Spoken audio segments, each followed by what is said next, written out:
Hi, I am Reverend Dr. Sharon Ellis Davis, and I have served as a Chicago police officer of 31 years. I've been a pastor, and also I serve as a professor. And in all of these settings and more, I have been working with victims and offenders of sexual and domestic violence.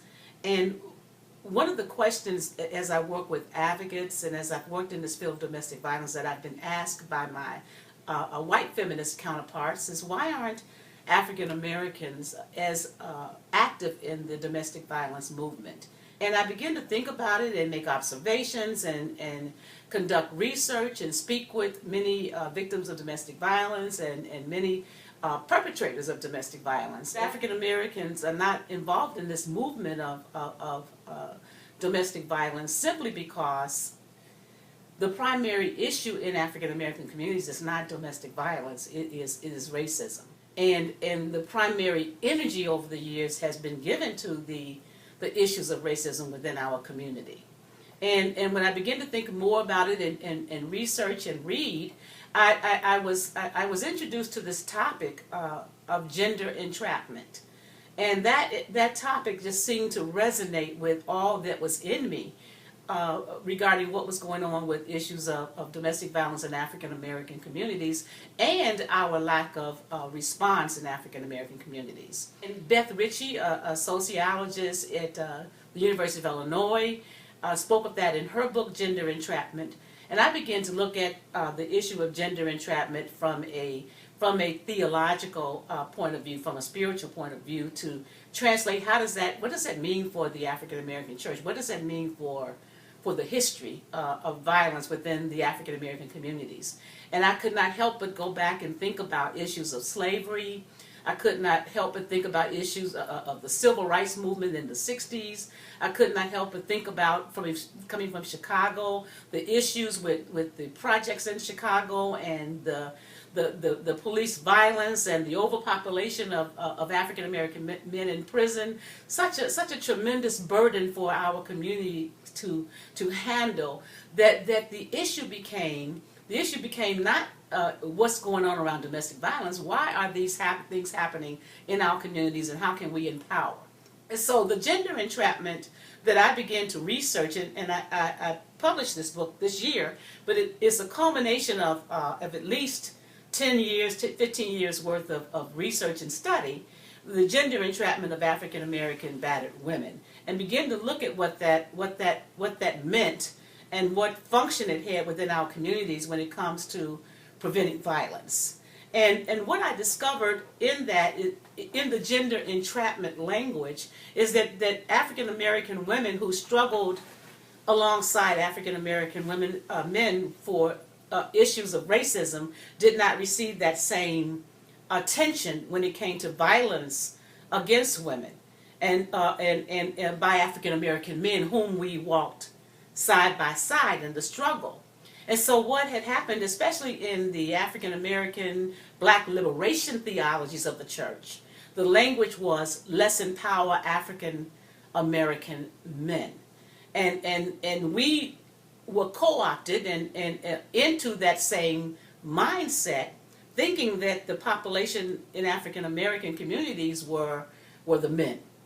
And so what happened is the loyalties that happens in our community happens around, we're not going to allow anything else to happen to African American men. We're going to protect African American men. There's a loyalty factor with African American men. There's we don't want to put another black man in prison. We don't want the stereotypes. And all of that, all of the you can go on and on about the issues that continue to happen even 2015. I mean, it looks like the same story. And so when police still shoot black men that are unarmed and make up a story as to what happens, then this has got to stop. And then in the midst of that, African American women who are being battered have that and share that same loyalty. And the entrapment is, I can't let go of that loyalty to take care of myself. And that's the entrapment that I really try to speak about in my book, to help us to begin to understand that this has been a systematic way, intentionally or unintentionally, of putting women in desperate situations. Loyalty is wonderful, but not to the expense of your own sanity, your own safety, your own peace of mind. And so my challenge in the book was specifically to people who buy into liberation theology.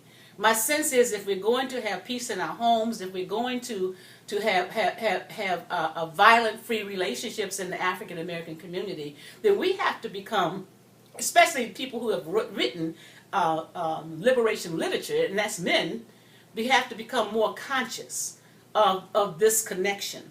That we have to make that connection, and not necessarily do we need to rally now for domestic violence. It needs to be a complete story of liberation theology that includes the experiences of black women. That you can't liberate 50% of the population and leave the other vulnerable to that same kind of violence. Making the connections of slavery and things that happened during that time to how we are being controlled now, and what empowerment may look like in our community versus empowerment in a different community. And so I really try to help us to make the connections that we need to make so that we can better build relationships in African American communities. And one of the things that I'm really passionate about is understanding that African American people have been at the forefront of liberation talk. We have been in the churches, the moral consciousness of the world.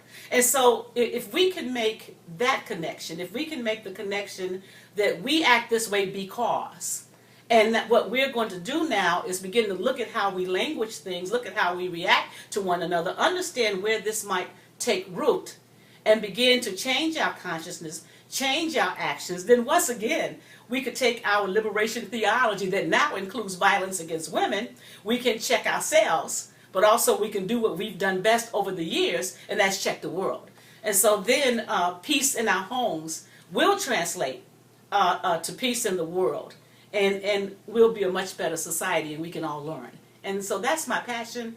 That's what I hope that we can continue to do, and I believe that we have the tools in the African American community to make a great difference in this world.